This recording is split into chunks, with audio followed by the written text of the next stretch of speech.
कि सारंग बिलाईगढ़ जिले में कांग्रेसी कार्यकर्ताओं द्वारा ईडी, सीबीआई सहित साय सरकार और जिला प्रशासन के खिलाफ प्रदर्शन करते हुए पुतला दहन किया गया। प्रदर्शनकारियों का आरोप है कि केंद्र की मोदी सरकार ईडी, सीबीआई जैसे एजेंसियों का दुरुपयोग कर कांग्रेस पार्टी के कार्यकर्ताओं पर कार्रवाई कर रही है और जानबूझकर विपक्ष के नेताओं को टारगेट किया जा रहा है। कांग्रेस कार्यकर्ताओं के पूर्व मंत्री कवासी, लखमा और सुकमा के कांग्रेस कार्यालय पर ईडी की कार्रवाई की भी कड़ी आलोचना करते हुए सरकार के खिलाफ प्रदर्शन किया। वहीं दूसरी ओर कांग्रेस कार्यकर्ताओं ने जिला प्रशासन पर बड़ा आरोप लगाते हुए कहा है कि जिला प्रशासन द्वारा बीजेपी की सरकार के इशारों पर काम करते हुए निर्वाचित कांग्रेसी पार्षदों को उनके पद से हटाने का काम कर रही है।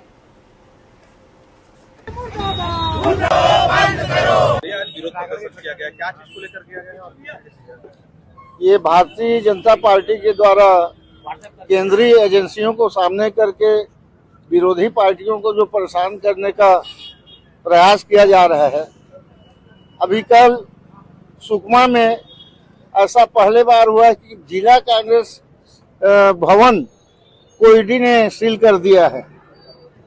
कार्यकर्ताओं के चंदे से निर्मित जिला कांग्रेस कमेटी के कार्यालय को ईडी के द्वारा सील करने के विरोध में पूरे प्रदेश कांग्रेस के निर्देशानुसार, जिला कांग्रेस कमेटी के निर्देशानुसार ये पुतला दहन ईडी का किया गया है और उसी के विरोध में आज का कार्यक्रम था। रायगढ़ मरीन ड्राइव के नाम पर जो गरीबों का आवास था, घर था, जहाँ पर लोग नल जल सब तो कर पटा रहे थे, उसे तोड़ा जा रहा है। किस तरीके से देखते हैं? एक तरफ ओपी के कार्यकाल में विकास होना बताया जाता है, एक तरफ विनाश देखा जा रहा है रायगढ़ में।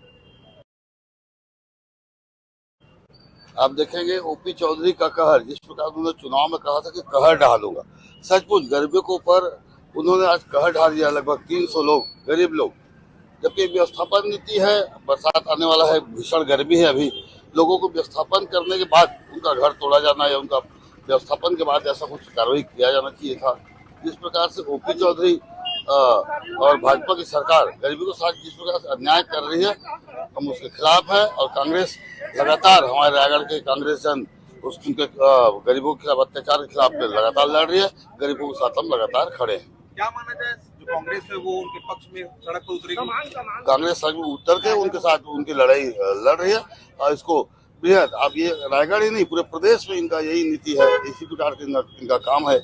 ये कुछ अच्छा काम तो कर नहीं पा रहे हैं। आप देखेंगे आज हमने पुतला दहन किया है, जो पूर्व मंत्री हमारे कवासी लखमा है उनके घरों में रेड। इतना ही नहीं, हमारे कांग्रेस कमेटी कार्यालय जो कार्यकर्ताओं के पैसे से जो बना है उसको भी ईडी ने अटैच कर लिया है, जो बहुत दुखद है। इस प्रकार की राजनीति के नया परंपरा भाजपा ने चालू किया है और ये परंपरा संदेह हमारी सरकार आएगी तो ये परंपरा हम भी चालू रखेंगे।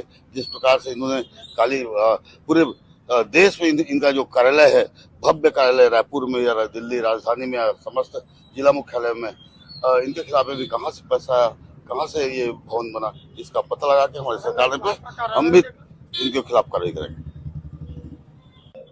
आज जिला कलेक्टर के विरोध में आज पुतला फूका गया है, साय के विरोध में पुतला फूका, क्या है मामला? आज हमारे नगर पालिका सारंगगढ़ में कांग्रेस के पार्षदों को बिना अवसर प्रदान किए, बिना उनकी सुनवाई के एक तरफा भारतीय जनता पार्टी के दबाव में आकर के उनको धारा 41 के अंतर्गत कार्रवाई करके पद से पृथक किए। ये तानाशाही पूर्ण कार्रवाई जो प्रशासन के द्वारा भारतीय जनता पार्टी के इशारे में किया गया है, उसके विरोध में हम लोग भारतीय जनता पार्टी का और विष्णु देवसाय का, जिला प्रशासन का पुतला दहन करके विरोध प्रकट किए। एक चीज देखा गया है भैया कि इसमें शिकायतकर्ता का भी अता पता नहीं है, उसके बावजूद भी प्रशासन ने कार्रवाई किया, जबकि और भी कई मामले हैं जिसपे पूरा पुख्ता सबूत के साथ शिकायत दिया जाए, उसके बाद भी कार्रवाई नहीं होता है। इसमें क्या है, विपक्ष वालों को ऊपर कार्रवाई होती है और जो सत्ता पक्ष के हैं, इनके पहले भी भाजपा के पार्षद अध्यक्ष रहे हैं, उनके खिलाफ कार्रवाई नहीं होगा। अगर हमारे भी आज पार्षद लोग बीजेपी ज्वाइन कर ले, ये भी धुल जाएगा वॉशिंग मशीन में। इस तरह भारतीय जनता पार्टी कांग्रेस के कार्यकर्ताओं का मनोबल तोड़ने के लिए कार्रवाई जो की जा रही है, हमारे कांग्रेस के एक एक कार्यकर्ता, एक एक पार्षद मजबूत हैं, भाजपा के किसी भी हथकंडे से डरने वाले नहीं है।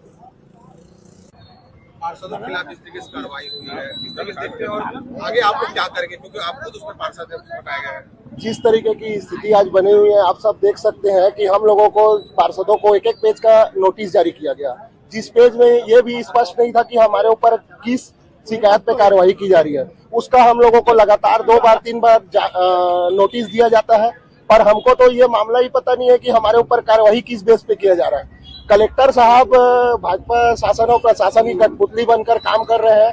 2-3 पेशी के बाद इतने बड़े मामले में चुने हुए जनप्रतिनिधि जो 5 साल के लिए चुने जाते हैं, उनको लगातार हटाने का प्रयास करना और सीधा हटा देना, ये काफी सोचनीय विषय है। हम लोग अभी यहाँ पे सड़क पर उतरे हैं। आज हम लोगों के द्वारा प्रदर्शन किया गया। आने वाले समय में नगर बंद, और नगर बंद के साथ साथ अगर कलेक्टर साहब और ये शासन प्रशासन नहीं चेतता है तो हम लोग आने वाले समय में कलेक्ट्रेट घेराव भी करेंगे, और जरूरत पड़ेगी तो सीएम हाउस का भी घेराव करने हम लोग सारंगगढ़ के लोग जाएंगे। एक चीज और देखा जा रहा है, शिकायतकर्ता जो बंटी करके कुछ है, उसका तो पता नहीं इस मामले पूरे में।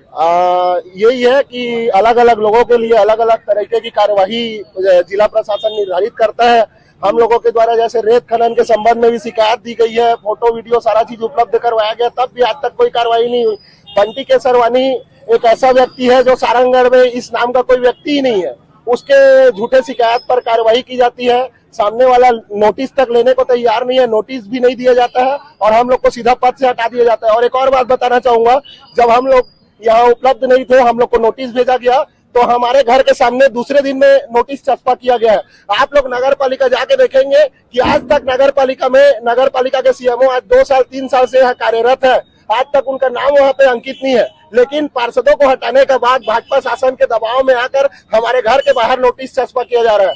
अरे आप लोग हमको पद से तो हटा दोगे, पर जनता के दिलों से कैसे हटाओगे? आज भी हम लोग को जनता का फोन आता है कि इस जगह की सफाई करवानी है, ये काम करवाना है। जनता के दिलों से हमको हटा नहीं पाएंगे, और निश्चित रूप से हम लोग कोर्ट गए हैं। कोर्ट में हम लोग को आने वाले समय में स्टे मिलेगा, उसके साथ साथ हम लोग जनहित में लगातार कार्य करते रहेंगे।